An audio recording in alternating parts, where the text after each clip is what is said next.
আসসালামু আলাইকুম সবাইকে। কেমন আছেন সবাই? আশা করছি অনেক ভালো আছেন।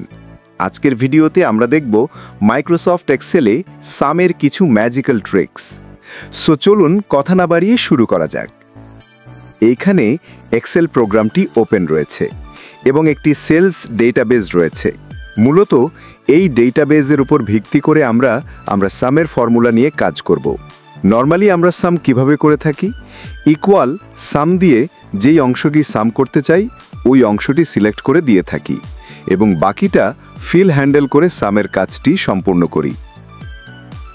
অথবা অটো সাম অপশন সিলেক্ট করে আমরা সাম করতে পারি। এক্ষেত্রে উপরের অটো সাম অপশন সিলেক্ট করে সাম করে পূর্বের মতো বাকিটা ফিল হ্যান্ডেল করে সামের কাজটি সম্পূর্ণ করি। শর্টকাটের মাধ্যমে সাম করার ক্ষেত্রে যেই অংশটি আমরা সাম করতে চাই ওই অংশটি সিলেক্ট করে অল্টার প্লাস ইকুয়াল প্রেস করলে সাম হয়ে যাবে।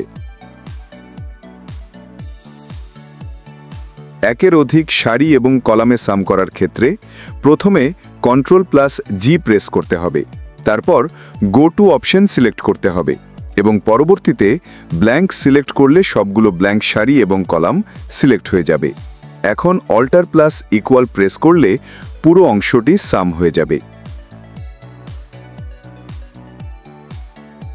পরবর্তী টিউটোরিয়ালে সামের আরও কিছু ম্যাজিক্যাল ট্রিক্স নিয়ে আসব। সেই পর্যন্ত ভালো থাকুন এবং আমার চ্যানেলটি সাবস্ক্রাইব করুন।